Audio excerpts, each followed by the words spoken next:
Channel. Capital budgeting के कुछ questions हमने डिस्कस किए थे, जैसे रिप्लेसमेंट साइकिल वाला क्वेश्चन, एक हाईवे वाला क्वेश्चन, प्रैक्टिस मैनुअल के।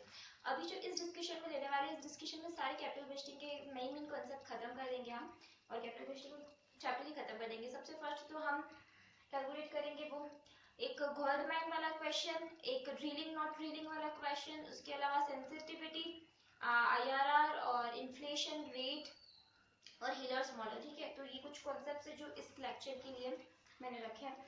First question number 36, practice manual, page number 2.51। क्या बोल रहा है question? You on an unused gold mine that will cost rupees 10 lakh to reopen.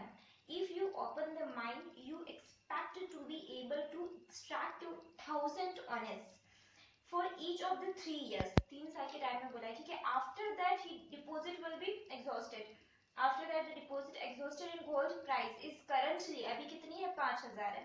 5000 ounces, and each year price is equally likely rise or fall by rupees 500 from its level at the start of year. The extraction cost of 4000, extraction cost important mark करना, 4600 extraction cost है, ठीक है। फिर जो है the discount rate is 10%, और discount rate कितना बता रखा है? 10% बता रखा है। Should you open the mine now or delay for 1 year in the hope of rise in the gold? यहाँ पे लिखे हुए एक एक शब्द का इंपॉर्टेंस है। पहली बात तो अभी वाला डिसीजन देखना ना, उसके बाद में जब 1 साल बाद वाला डिसीजन हम देखेंगे ना, तो उसके अंदर जो सेकंड ईयर की प्राइस है ना, उसको 1 ईयर मान के और फिर हम करते जाएंगे, ठीक है। उसमें 0.5 की प्रोबेबिलिटी लेंगे सेकंड ईयर में, ना कि 0.5 into 0.5 की, इसलिए बोल रहे हो 1 ईयर, ठीक है। और जहाँ राइज हो रही होगी प्राइस, वहां पे हम आगे कैलकुलेशन करेंगे। जहाँ डाउन हो रही होगी, जैसे 4500 सब लेंगे, तो हम कैलकुलेशन नहीं करेंगे, ठीक है।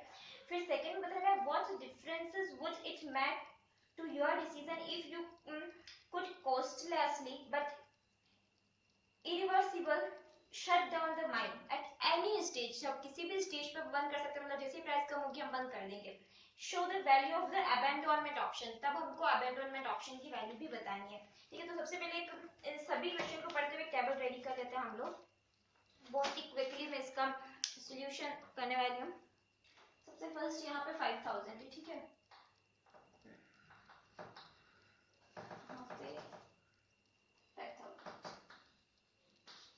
ये 5000 की प्राइस अगर इंक्रीज हो जाती है 5500 से और डिक्रीज हो जाती है 4500, फिर आ जाता है 6000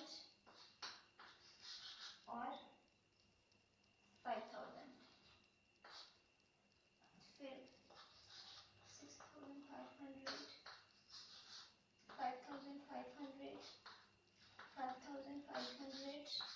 4500। 4500 को इंक्रीज और डिक्रीज करेंगे तो सबसे फर्स्ट आ जाता है 5000, कम हुआ तो 4000, इसको अगर बढ़ाया तो 5500 और कम किया तो 4500, इसको अगर बढ़ाया तो 4500। 4000 माइनस 500 कितना हो जाता है? 3500। फिर इन्हीं को आगे वापस फर्स्ट आंसर की कैलकुलेशन में भले यहाँ तक काम ही आएगा, लेकिन सेकंड जो कैलकुलेशन दे रखी है उसमें 1 ईयर से शुरू करना, तो 1 ईयर से 3 ईयर कब होंगे?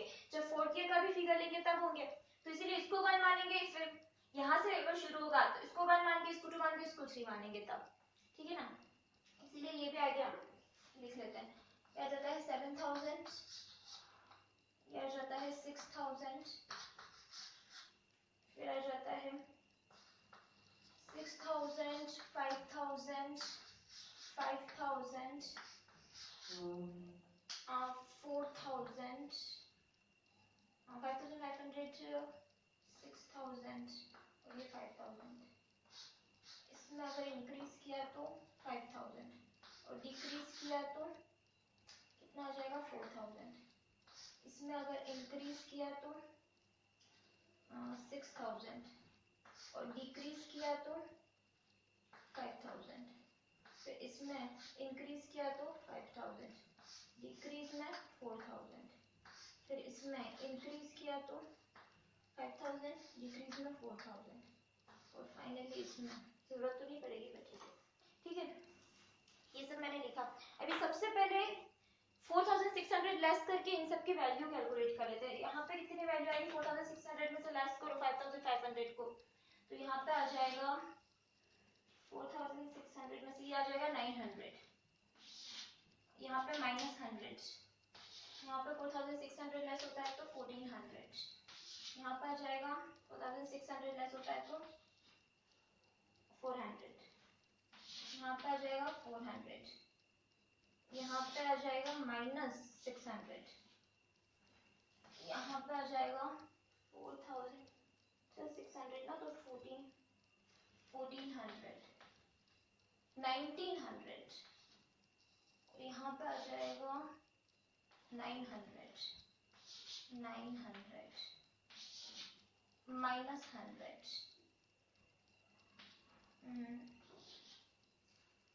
4600 ना तो 900 -100 -100, यहाँ पे 4600 1100 वो भी माइनस में, यहाँ पे 2400, यहाँ पे आ जाएगा 4600 ना 1400, यहाँ पे भी आ जाएगा 1400, यहाँ पे आ जाएगा 400 1400 400 400 -600 1400, ये वापस आ जाएगा 4600 400 400 -600 400 और -600। ठीक है, तो इस तरह से एक बार मैंने सारी कैलकुलेशंस कर ली। अभी सबसे फर्स्ट ईयर 1 देखना, ठीक है, क्या हो रखा है ईयर 1 में। अभी यहाँ पे ईयर 1 के लिए हमको कैलकुलेट करना है क्या, वैल्यू। ईयर 1 के लिए वैल्यू अगर कैलकुलेट करनी है, चौक या जैसे पहले, तो यहाँ पे आ जाएगा सबसे फर्स्ट देखना ईयर 1। ईयर 1 में कितना हो रहा है 0.5 दिख रहा है, यहाँ नहीं दिख रहा है ना, यहाँ से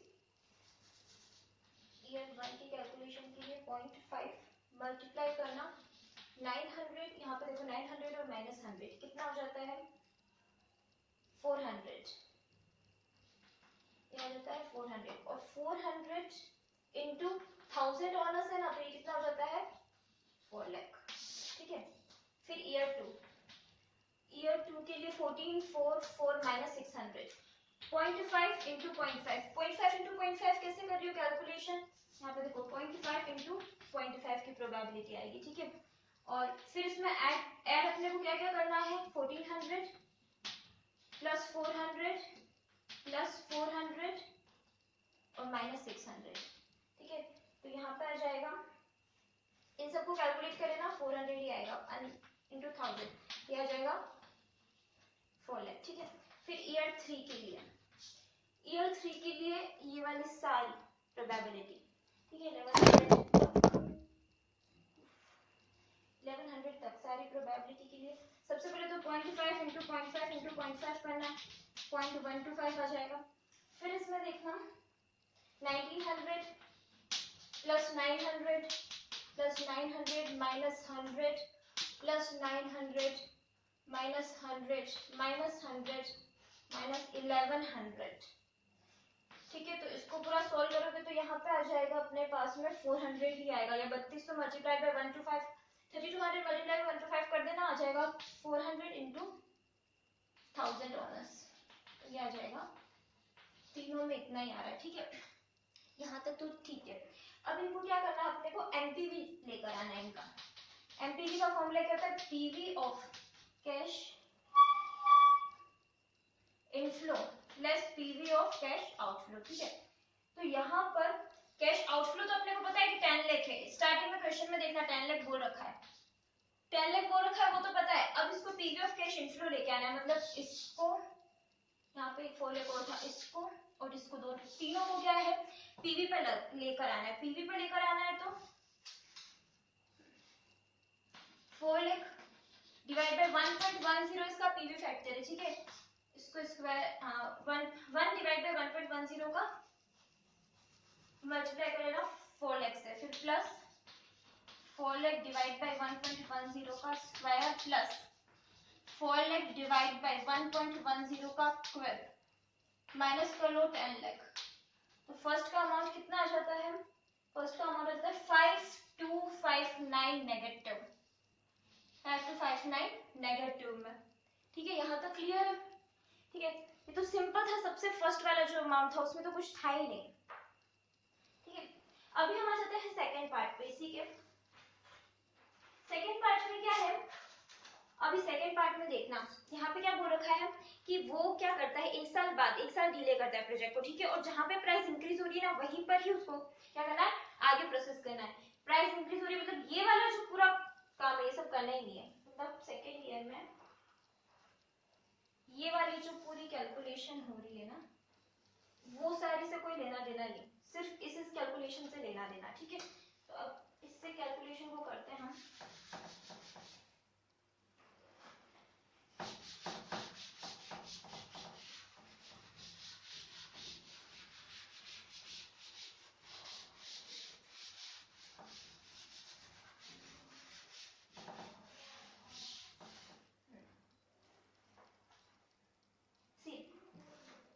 अगर यहाँ पे ईयर 2 सीधा ले रहे हैं तो अब यहाँ पे ईयर 2 को ही, आप ईयर 2 को ही क्या मानने वाले हो पता है, 0.5 की प्रोबेबिलिटी।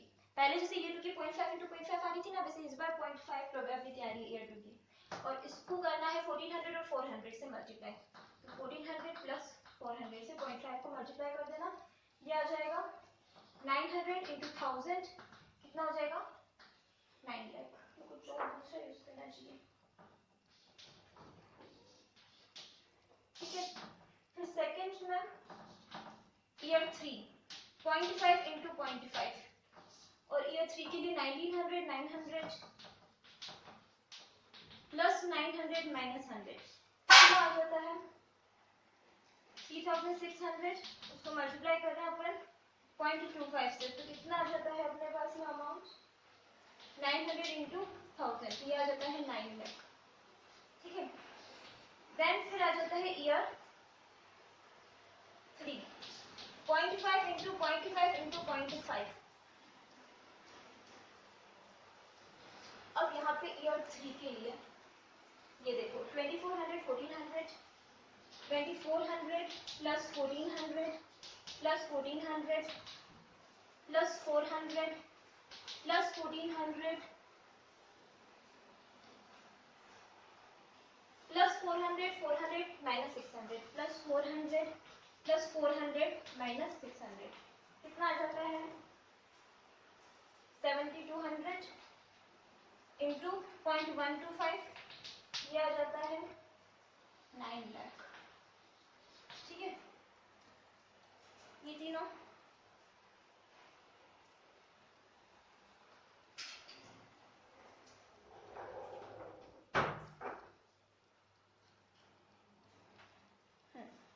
या ये 9 लाख। अभी सेम वही पहले जो किया था, प्रेजेंट वैल्यू फैक्टर पे लेके आओ, तो 9 lakh divide by 1.10 plus 9 lakh divide by 1.10 का square plus 9 lakh divide by, एक तो ये 9 लाख, एक ये 9 लाख और एक ये 9 लाख। ठीक है, 1.10 का square minus 10 lakh present value of cash outflow, तो कितना आ जाता है यहाँ पे अमाउंट 562803। अमाउंट आ रहा है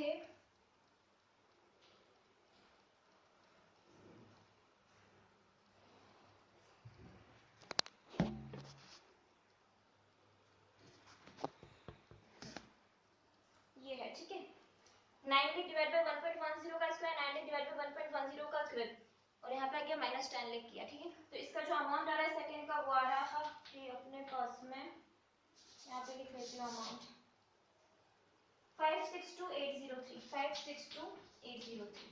ठीक है, सेकंड फर्स्ट इक्वेशन के दोनों ही पार्ट कंप्लीट हो गए। अब अबेंडोन वाले पे आ जाते हैं अपन, अबेंडोनमेंट वैल्यू। ठीक है, अबेंडोनमेंट वैल्यू के लिए मैं ये सारा रख कर रही हूँ यहाँ से।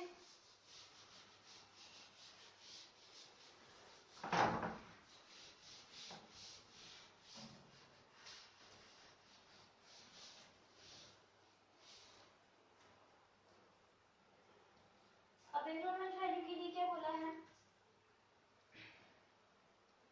किसी भी टाइम पे बंद करना है ना, जब लॉस होता बंद करना है किसी भी टाइम पे, तो यहाँ पे काम करते हैं बंद कर देते हैं थर्ड ईयर में। जब यहाँ पे 4000 था तो ये 4000 जो देखना है क्या हो रहा है, इसका अगर एक्सपेक्टेड कैलकुलेट करोगे ना आप तो 4500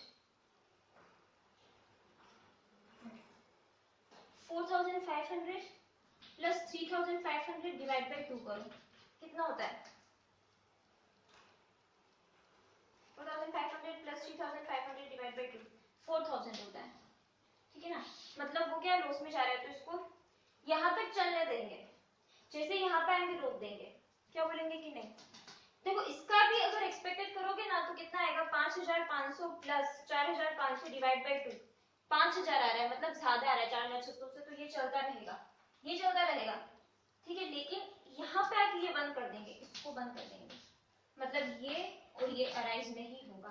फर्स्ट ईयर ही चल रहा है, इसको तो रहने देना, फर्स्ट ईयर ही है ना, फर्स्ट ईयर मतलब जीरो ईयर पे देख रहे हैं, जीरो ईयर से ये पूरी कैलकुलेशन अभी अपने पास नहीं है और यहाँ पे अपन ने बंद कर दिया, ठीक है। अब यहाँ पे कैलकुलेशन देख रहे हैं एबेंडोनमेंट वैल्यू के लिए, तो 4 लाख ईयर 1 में आया था वो तो सेम रहेगा, कुछ चेंज नहीं। ईयर 2 में जो 4 लाख आया था वो भी सेम रहेगा, कुछ चेंज नहीं। फिर देखो ईयर 3 में चेंज हो जाएगा, ईयर 3 में इस जगह 0 0 आ जाएगा, तो ईयर 3 में लो 0.125 प्लस 1900 प्लस 900 प्लस 900 प्लस नहीं माइनस 100 प्लस 900 माइनस 100, कितना आ जाता है वैल्यू -100 माइनस 1100,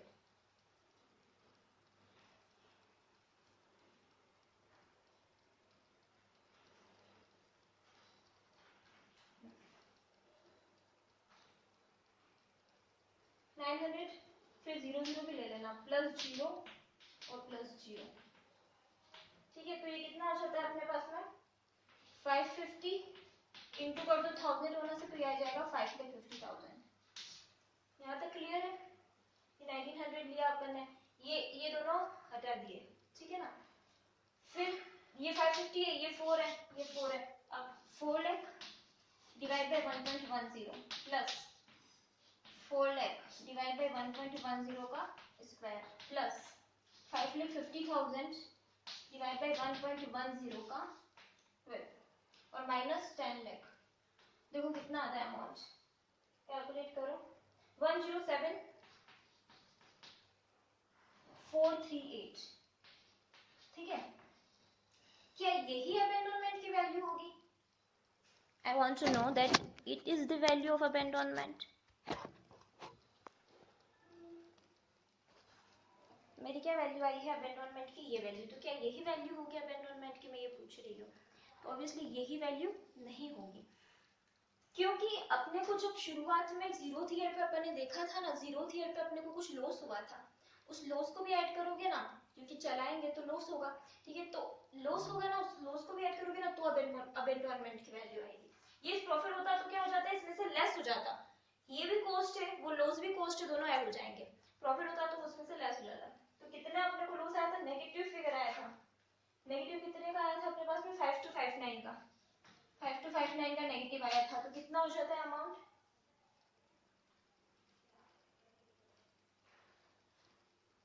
112697, 112697, ठीक है। यहाँ पे थर्ड पार्ट भी कंप्लीट। अब एक लास्ट पार्ट आ जाता है, जब हम क्या कर रहे हैं, शुरू ही यहाँ से कर रहे हैं, शुरू यहाँ से करें तो फिर ये वाले फिगर भी सारे आएंगे, तो अब शुरू ही यहाँ से कर रहे हैं, यहाँ से तो अपने को कोई लेना देना ही नहीं है, फोर्थ पार्ट पे आ गई हूँ मैं, ठीक है ना।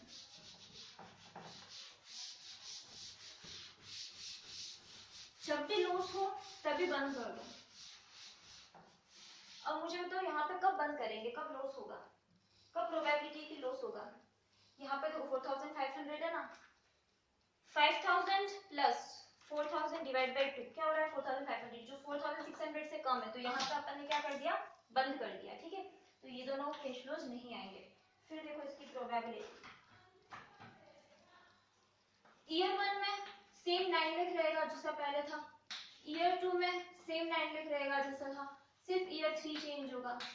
क्या होगा 0.125, फिर क्या क्या ऐड करें अपन 2400 plus 1400 plus 1400 plus 400 plus 1400 plus 400 plus 400 minus 600। और सॉरी ये जो 400 और 400 है ना इसके लिए नील आएगा, ये दोनों फिगर्स नहीं आएंगे ना।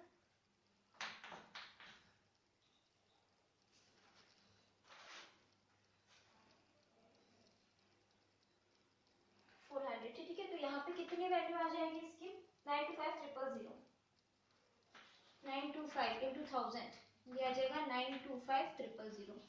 फिर वापस same 9 lakh divide by 1.10 plus 9 lakh divide by 1.10 का स्क्वायर प्लस 9,25,000 डिवाइड बाय 1.10 का क्यूब माइनस 10 लाख जो present value of cash outflow है। तो एनपीवी कितना आ गया इसका, एनपीवी आ गया 57134 1256 1256 949।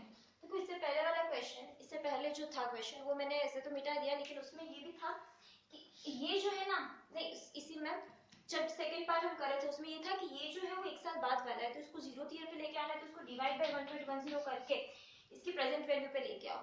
प्रेजेंट वैल्यू पे लेके आने के लिए इसको डिवाइड करना पड़ेगा प्लस, अब यहाँ पे तो क्या है, एक तो ये था जो कि हो रहा था और एक यहाँ से हमने हटा दिया, लॉस था तो हटा दिया था, तो उसका जो 0 है मल्टीप्लाइड बाय जो भी उसका पीवी था 0.5 का, ठीक है, तो उसको भी मल्टीप्लाई करना है, तो यहाँ पे जो इसका अभी का वैल्यू है वो आ जाएगा कितना 57134 ठीक है। अब यहाँ पे अबेंडोनमेंट वैल्यू के लिए, अबेंडोनमेंट वैल्यू के लिए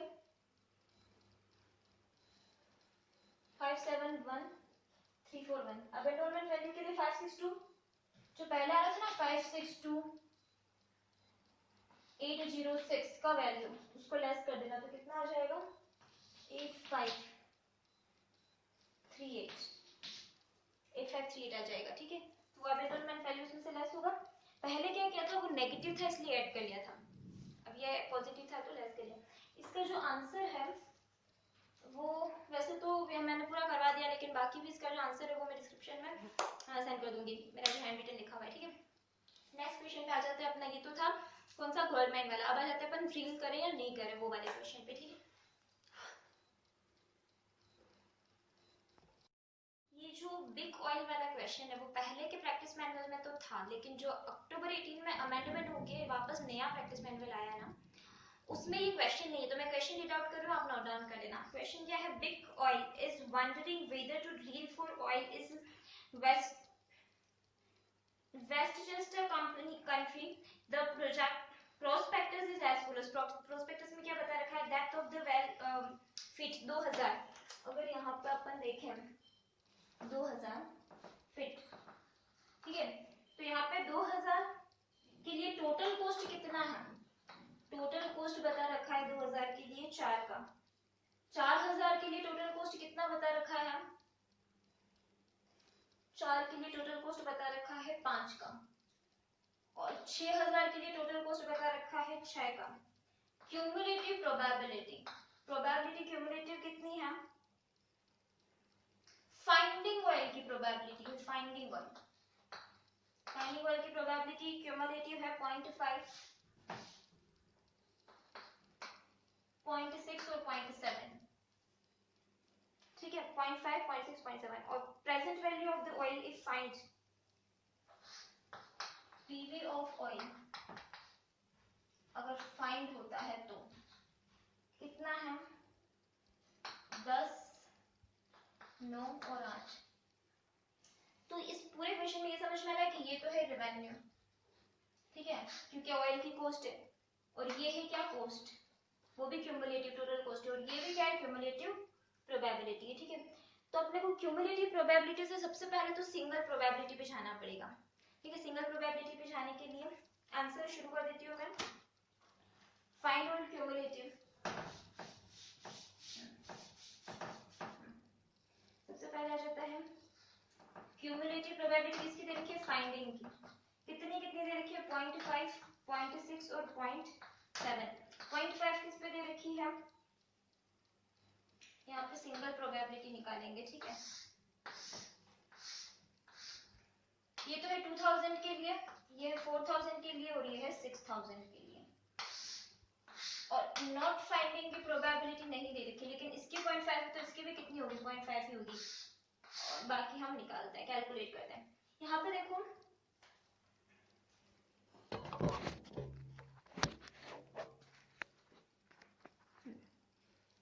यहाँ पे क्या है, 0.5, 0.6 और 0.7 है।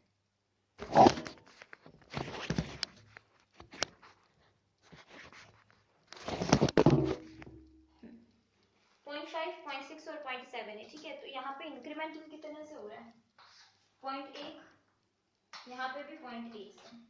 तो अब ये सपोज करो कि क्यूमुलेटिव फाइंडिंग की प्रोबेबिलिटी इतनी, जो बार इतने से रही है, ये है नॉट फाइंडिंग की, तो इसको मान लो x, ये तो 0.5 ही है, ठीक है। इसको अपन मान लेते हैं x। अब इस x की वैल्यू कैसे कैलकुलेट करेंगे, 0.1 जो है ना वो किसके इक्वल है, 0.5 इंटू x। देखो अगर नहीं मिलेगा ऑयल तो ही आगे जाएंगे हम, तो नहीं मिलेगा ऑयल तो आगे जाएंगे हम। तो 0.5 इंटू एक्स, ये वाला 0.5 है, ठीक है ना। ये 0.5 इंटू एक्स किया, डिवाइड इज इक्वल टू कितने के बराबर है, 0.1 के बराबर। तो यहाँ पे आ जाता है कितना, पॉइंट फाइंडिंग वाला आ जाता है 0.2, तो नॉट फाइंडिंग कितना आ जाता है 0.8। अब 7 में वापस वही 0.1, इसको y मान लो, तो 0.1 जो है, यहाँ पे करती हूँ 0.1, वो किसके इक्वल है, 0.5। नहीं मिला तो आगे गए 0.5, 0.8 नहीं मिला तो आगे गए इनटू 1। तो यहाँ पे क्योंकि 2000 फीट तक ड्रिल करने को ऑयल नहीं मिला तो आगे गए, फिर भी नहीं मिला ऑयल तो 6000 फीट तक गए, ठीक है। तो यहाँ पे पॉइंट y की वैल्यू कितनी आ जाती है, 0.25, ये फाइंडिंग की है।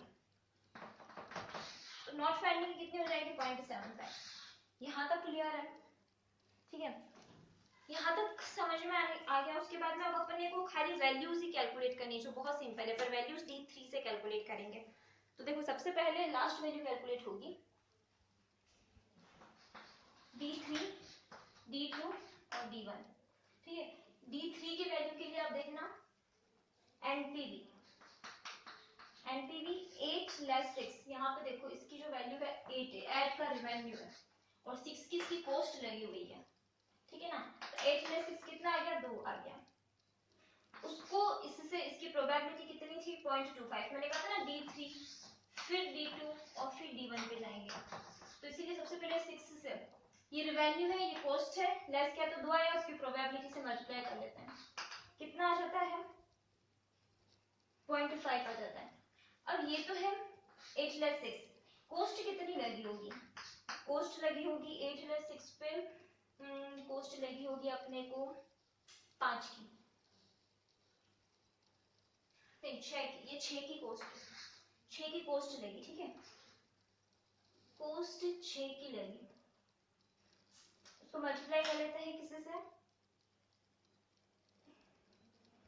टिल 6000 तक टोटल कॉस्ट कितनी होगी, 6000 होगी, 6 हो गई, तो 6 इंटू 0.75, ये आ जाता है अपने पास में -4.5। तो बचा कितना, -4, ठीक है। फिर D2 पे आ जाओ, D2 में वापस एनपीवी देखो, 9 प्लस 5, ये 9 है, ये 5 है, 9 प्लस 5 कितना हो जाता है, 4। मल्टीप्लाई किससे करेंगे, यहाँ पे 0.8 और 0.2, तो फाइंडिंग का कितना है, 0.2 है।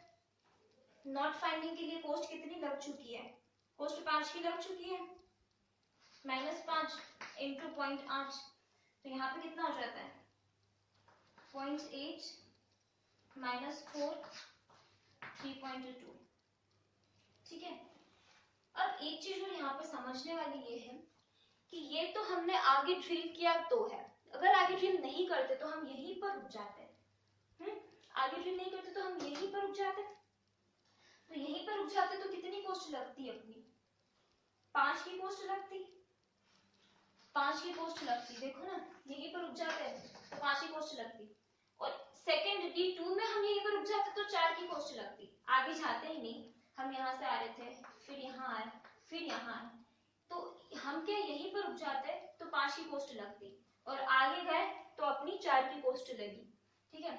ये अगर हम सेकंड D2 में देखें तो यहीं पे रुक जाते तो 4 की कॉस्ट लगती, मतलब यहीं पे रुक जाते तो 4 की कॉस्ट लगती, लेकिन आगे गए तो 3.2 नेट आया, तो यहाँ पे कितना एक्स्ट्रा आया, ये दोनों सब नेगेटिव में आ रहा है, तो लास्ट D1 और कैलकुलेट कर लेते हैं।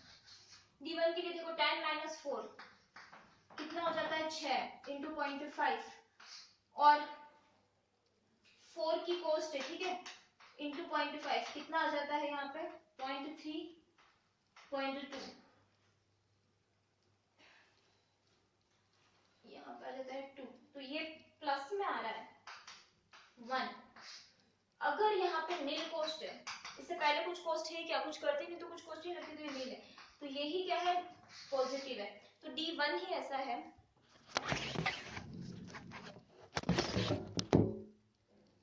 देखो D1 में क्या हो रहा है 10 माइनस 4, ये आ जाता है D 10 माइनस 4, ठीक है, ये आ जाता है 6 इंटू प्रोबेबिलिटी है 0.5 की, तो ये हो जाता है 0.3।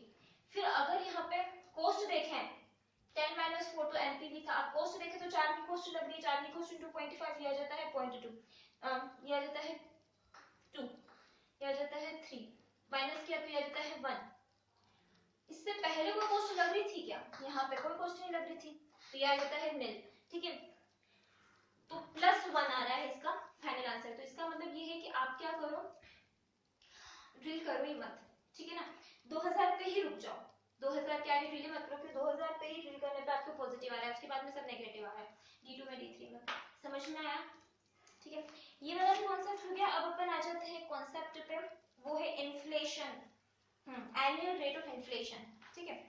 इसका एक तो होता है नॉमिनल कैश फ्लोज और दूसरा होता है अपना कौन से cash flows, real cash flows. अगर कुछ भी नहीं दे रखा होता है क्वेश्चन में तो ये ऐसे अज्यूम करता है कि वो नॉमिनल कैश फ्लोज है, ठीक है ना, वैसे तो क्वेश्चन में बता ही देंगे, लेकिन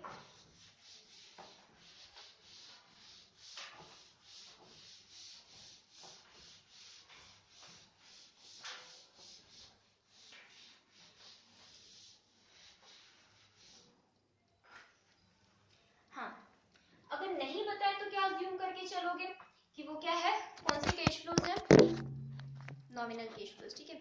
अच्छा होता क्या है, मतलब क्या है, नॉमिनल मतलब जिसमें इन्फ्लेशन जुड़ा हुआ है, रियल मतलब जिसमें इन्फ्लेशन जुड़ा हुआ नहीं है।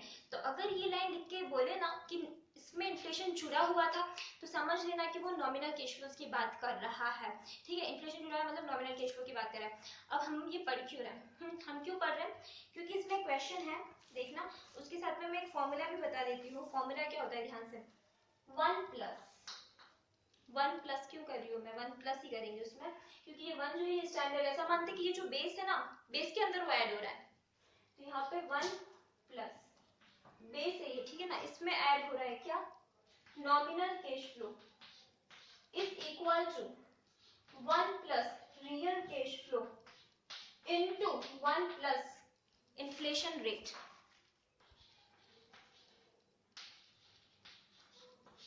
ठीक है ना। जिस तरह से कैश फ्लो होता है ना उसी तरह से डिस्काउंटिंग रेट भी होती है, तो उसका फॉर्मूला भी होगा 1 प्लस जो भी नॉमिनल कैश फ्लो वाली डिस्काउंटिंग रेट है is equal to 1 plus real cash flow वाली discounting rate multiplied by 1 plus inflation rate, ठीक है, ये इसका फॉर्मूला हो गया। क्वेश्चन नंबर 32, 31 बिल्कुल एग्जैक्टली सेम क्वेश्चन है, मैं 31 ही करवा देती हूँ, 32 आप लोग खुद ही से कर लेना, ठीक है। 31 में बता रखा है a firm has projected the following cash flows from a project under valuation, 0th year में 70 लाख गया हाथ से, फर्स्ट ईयर में 30 आया, सेकेंड ईयर में 40 आया, थर्ड ईयर में 30 आया हाथ में, ठीक है। The above cash flows have made an expected price after, शब्दों पे ध्यान देना, expected price after recognized inflation, मतलब ये जो 30 आया, 40 आया, 30 आया, ये आया कैसा है, नॉमिनल वाला आया, ठीक है ना, क्योंकि इसमें इन्फ्लेशन जुड़ा हुआ है, ठीक है। And the firms cost of capital is 10%, अब यहाँ पे कॉस्ट ऑफ कैपिटल दे रखी है, the expected annual rate of inflation is 5%, मतलब कि नॉमिनल वाला कैश फ्लो नॉमिनल वाली रेट से मल्टीप्लाई होगा, नॉमिनल वाली डिस्काउंट रेट से, और रियल वाला कैश फ्लो रियल वाली रेट से मल्टीप्लाई होगा, लेकिन दोनों जब अलग अलग होते हैं तो दोनों को एक करना पड़ता है, या तो आप कैश फ्लोज को रियल पे लेके आ जाओ या फिर आप रेट को नॉमिनल पे लेके आ जाओ, ठीक है ना। तो इसमें हम क्या करते हैं, सिंपली रेट को नॉमिनल पे लेके आ जाते हैं। रियल पे लाने के लिए कुछ नहीं करना पड़ेगा, डिवाइड करना पड़ेगा, नॉमिनल जो है उसको रियल पे लाने के लिए डिवाइड करना पड़ेगा। लेकिन हम क्या करते हैं, रेट को ही सीधा कर लेते हैं। तो यहाँ पे 1 plus inflation rate, nominal rate कितनी है 1 पॉइंट, हमारे पास है नहीं ना रेट, तो यहाँ पर आता है 1 प्लस 10%। इन्फ्लेशन कितना है 1 प्लस, मल्टीप्लाई करें इसको 1 प्लस 5%, ठीक है। तो 1 प्लस 10% कितना हो जाता है 1.10, मल्टीप्लाई करो इसको 1.05 से, कितना आ जाता है 1.10 मल्टीप्लाई बाय 1.05, ये आ जाता है 1.115, ये 1 प्लस नॉमिनल रेट है। अब यहाँ पे अपने को तो सिर्फ नॉमिनल रेट ही चाहिए, तो 1.155 जो है ना उसको माइनस कर दो 1 से, तो कितना आ जाता है यहाँ पे NR इज इक्वल टू 0.155 और 15.5%। ये रेट समझ में आ गई। बस अब इस रेट को लगा के और कैश फ्लोस कैलकुलेट कर देना, ठीक है, सिंपल। ये कॉन्सेप्ट खत्म हो गया, मैं इस क्वेश्चन को पूरा सॉल्व करने की इच्छा में नहीं रखती। अच्छा एक बात मैं तुमको बता देती हूँ, IRR अपने बहुत बार पूछते ना, मैक्सिमम स्टूडेंट्स का एक ही क्वेश्चन होता है कि IRR को एस्टिमेट कैसे करें, ठीक है। मैं एक मोटा मोटी आइडिया देती हूँ, मैं श्योर भी नहीं हूँ, बट क्या होता है कि जब हम हमेशा, मैं पहले ऐसा करती थी कि 10% से डायरेक्टली अप्लाई कर लेती थी, उसके बाद में 10 से फिर 20, 15, 5 क्या अप्लाई करना है वो देखती थी, ठीक है। तो इसमें मैं एक छोटा सा जो मैंने समझा है वो कुछ मेथड बता देती हूँ। सिंपली देखो, अगर एनपीवी हो तो एनपीवी का फायदा लेना, एनपीवी हो तो क्या करना, एनपीवी डिवाइड बाय जितनी भी अपने नंबर ऑफ इयर्स हैं, जितने भी दे रखे होंगे, ठीक है। तो NPV divide by number of years करना, जो भी अमाउंट आए उसको डिवाइड बाय इनिशियल, अगर मैं श्योर नहीं हूँ इसलिए मैं लिख रही हूँ, पर मेरे को फिर बोलना मत, लेकिन हाँ वो फायदा, मतलब मैं ऐसे ही करती हूँ तो मैं बता देती हूँ। मैंने भी नहीं पर पढ़ा, तो देखो मैं क्या करती हूँ, जैसे एनपीवी है तो एनपीवी को डिवाइड कर लेना जितने भी इयर्स हैं उससे, ठीक है। फिर जो भी यहाँ पे आ जाता है अमाउंट उसको डिवाइड कर लेना जो भी इनिशियल अपना कॉस्ट होगा उससे, ठीक है, इनटू 100, जो भी इसका इंक्रीमेंटल परसेंटेज था ना उसको अपनी जो रेट होगी उसमें ऐड कर देना। ये तो रहा जब एनपीवी हो। जब एनपीवी नहीं हो तब, जब एनपीवी नहीं होना तो बहुत ही अच्छा है, क्या करना, जो भी कैश फ्लोस है ना उनको ऐड कर देना, सारे कैश फ्लोस को ऐड कर देना, कैश फ्लोस को ऐड कर देना, divide by number of years, जितने भी नंबर ऑफ इयर्स है उससे डिवाइड कर देना, ठीक है। फिर जो भी अमाउंट आएगा उसको डिवाइड कर लेना इनिशियल कॉस्ट इनटू 100, ये क्या आ जाएगा अपने पास 1% आ जाएगा, उस परसेंट को मल्टीप्लाई कर लेना 1.5 से। फिर जो रेट आएगा ना, अगर ये कैश फ्लो फेवरेबल यानी प्लस प्लस में हो तो फिर तो क्या है, रेट आगे वाली होगी, और यही कैश फ्लो अगर माइनस माइनस में हो तो रेट इसके पीछे होगी, ठीक है। एक छोटा सा कॉन्सेप्ट था, मुझे लगा बताना चाहिए, मैंने डिस्कस कर लिया। चलो फटाफट से आ जाओ, अभी कहाँ आना है मैम। चलो हम क्वेश्चन नंबर सेंसिटिविटी एनालिसिस, ठीक है। सेंसिटिविटी एनालिसिस का क्वेश्चन तो बहुत इजी होता है, बट इसमें क्या होता है, एक छोटी सी बात बताने जैसी जो है वो मैं बता देती हूँ। क्वेश्चन नंबर 26 जो है ना, उसमें क्या कर रखा है, एक लाइन लिख रखी है क्वेश्चन नंबर 26 में, you are required to measure the sensitivity at the project NPV. तो जनरली जब सेंसिटिविटी देखोगे तो आप क्या करोगे, जो कॉस्ट वाली चीजें हैं, जैसे इनिशियल कॉस्ट है, कैश आउटफ्लो है, उसको क्या करोगे 10% से माइनस, और जो भी प्लस वाली यानी सेल्स है या ऐसे सेल्स यूनिट्स है तो उसको क्या करोगे 10% से ऐड, ठीक है। ऐसे करके हम क्या सेंसिटिविटी देख सकते हैं। लेकिन जब यहाँ पे क्लियर ही दे रखा है क्वेश्चन नंबर 26 में कि sensitivity of the project net NPV, net present value, तो आप एनपीवी 0 लेके, मतलब जो भी अमाउंट यानी सेल्स उसको एक्स मान के करो, फिर वेरिएबल को उसको एक्स मान के इक्वल टू 0 रखो, तो ऐसे करके आप कर लेना, ठीक है। तो क्वेश्चन नंबर 24 और 26 में generally ICAI 10% increase decrease adverse लेके करता है, लेकिन जब एनपीवी के अकॉर्डिंग सेंसिटिविटी बोलिए तो इक्वल टू में 0 लेके और फिर करना, ठीक है, सेल्स को एक्स वगैरह मान के। सिंपल था, मैंने बता दिया। एक क्वेश्चन बहुत थोड़ा मुझे अजीब लगा, जो मैं चाहती हूँ कि अपन डिस्कस करें, वो है क्वेश्चन नंबर 24, और मे बी के लास्ट क्वेश्चन होगा अपने पूरे कैपिटल बजटिंग का, ठीक है। क्वेश्चन नंबर 25 पेज नंबर, इसको मैं अभी डिस्कस करूंगी।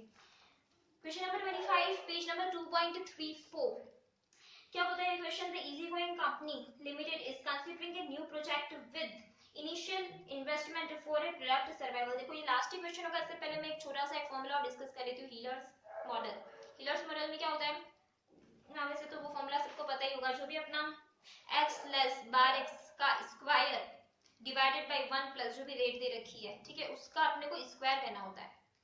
जो भी रेट दे रखी होगी ना, स्क्वायर करना होगा, फिर उसको 2 into 2 करके 4 करना होगा, फिर 4 into 2 करके 6 करना होगा, ऐसा होता है, ठीक है। वो उसका लॉजिक वगैरह सब बाद में देखेंगे, बट एक ऐसा एक हीलर्स का फॉर्मूला होता है, मैंने ऐसे ही बता दिया, हीलर्स मॉडल होता है। चलो एक लास्ट 25th क्वेश्चन के कैपिटल बस्टिंग को आज ओवर कर देते हैं, ठीक है। क्या होता है क्वेश्चन नंबर 25 थोड़ा सा अलग है, इसको थोड़ा समझते हैं। The easy coin company limited is considering a new project with initial investment for a product survival. It is estimated that IRR of the project is 16%। ध्यान से, आईआरआर प्रोजेक्ट की 16% है, having a estimated life of 5 years, ठीक है। Financial manager has studied that project with sensitivity analysis and informed that annual fixed cost sensitivity is 7.8416%, whereas cost of capital sensitivity is 60%। COC की जो sensitivity है ना 60% है, मतलब ये जो 16% आपको दिख रहा है ना IRR, उसमें 60% इंक्लूडेड है। तो अब ऐसी रेट निकालो जिसमें कि 16% इंक्लूडेड नहीं हो, ठीक है। पीवी रेशियो दे रखा है, variable cost 60 per unit, annual cash flows दे रखा है। अब मैं बोलूंगी तो लिखती जाऊंगी, जो भी कॉन्सेप्ट है ना इवन वो भी लिखती जाऊंगी, थक गई ना मैं बोलते बोलते, इसलिए। हाँ तो देखो 7.8416% से अगर देखो यहाँ पे जो फिक्स्ड कॉस्ट वो रखा है ना कि इतना सेंसिटिविटी है फिक्स्ड कॉस्ट का, तो इसका मतलब क्या हुआ 7.8416% से अगर फिक्स्ड कॉस्ट बढ़ जाती है तो प्रोजेक्ट की एनपीवी 0 हो जाती है, इसका ये मतलब हुआ। अगर डिस्काउंटिंग रेट 60% से बढ़ी तो प्रोजेक्ट की एनपीवी 0 हो जाती है, ये हो जाता है, ठीक है, सेंसिटिविटी का मतलब। तो आईआरआर जो गिवन है, तो दोनों फटाफट से देख लेते हैं। जो आईआरआर यहाँ पे गिवन है, लास्ट क्वेश्चन है, ठीक है ना।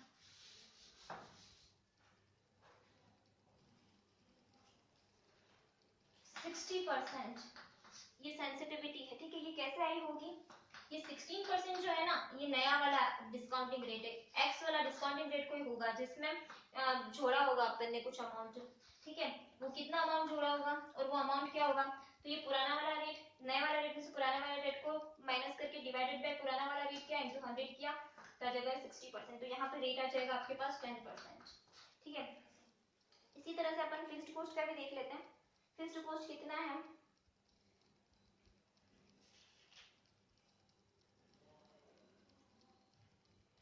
10%, 57500 into 3.793। फिक्स्ड कॉस्ट देखो यहाँ पे 78% फिक्स्ड कॉस्ट इंक्रीज, तो एनपीवी क्या हो जाता है 0। लेट फिक्स्ड कॉस्ट क्या है x, तो 1.078 minus x upon x into 100 is equal to कितना आ जाता है, यहाँ पर x की वैल्यू आ जाएगी 1 लाख, ठीक है, ये फिक्स्ड कॉस्ट की वैल्यू। अब यहाँ पे ये जो 10% आया था ना 57,500 को 10% का 3 इयर्स का पीवी, तो कितना आ जाएगा ये इंटू 3.791, ये आ जाएगा 29728, ठीक है। फिर आ जाता है यहाँ पे दो कैलकुलेशन हो गई, फिक्स्ड कॉस्ट की हो गई calculation, estimated annual units of sales, units of sales पूछा है, यूनिट्स पूछा है। तो यूनिट्स के लिए क्या करना, आप एक बार ये टेबल देखो, sales less variable cost is equal to contribution less fixed cost is equal to profit. यहाँ पे profit is equal to cash flow मान लो, कैश फ्लो कितने के हैं 57500, फिक्स्ड कॉस्ट कितने की 1 लाख की, कंट्रीब्यूशन कितने का हो गया 1575000, वेरिएबल कॉस्ट का रेशियो दे रखा है, वेरिएबल कॉस्ट का रेशियो कितना दे रखा है 30%। कैसे आया, पीवी रेशियो जो है वो 70% है, तो वेरिएबल कॉस्ट कितना हो जाएगा 30%, ठीक है। तो वेरिएबल कॉस्ट 30% है, 30% कितना 200 है, तो 100% कितना हो जाएगा सॉरी 30% कितना है 60, तो 100% कितना आ जाएगा 60 डिवाइड बाई 30 इंटू 100, मतलब पर यहाँ पे कितनी आ जाएगी 200 पर यूनिट की कॉस्ट आ जाएगी। ठीक है, यहाँ तक क्लियर है। अब एक लास्ट कैलकुलेशन जो अपने को करनी है सेल्स की, तो सेल्स का फॉर्मूला क्या होता है, contribution upon PV into 100 is equal to sales. ठीक है, तो कंट्रीब्यूशन कितना था अभी देखा अपने 157500 डिवाइड बाय पीवी रेशियो कितना है 70% इनटू 100, तो ये आ जाएगी, क्योंकि अपने पास फॉर्मूला क्या होता है पीवी इज इक्वल टू, तो पता होगा कंट्री अपॉन सेल्स इनटू 100 करते हैं, तो उसी फॉर्मूले को मैंने यहाँ पे country upon PV into 100 sales आ गया। सेल्स कितने का आ गया अपने पास में 225000 पर यूनिट के लिए 200 पर यूनिट से डिवाइड कर दो, कितना आ जाएगा 1125। ठीक है, अभी ब्रेक इवन यूनिट्स और पूछा है, ब्रेक इवन यूनिट्स के लिए fixed cost, break even units कहाँ कैलकुलेट करूँ यार,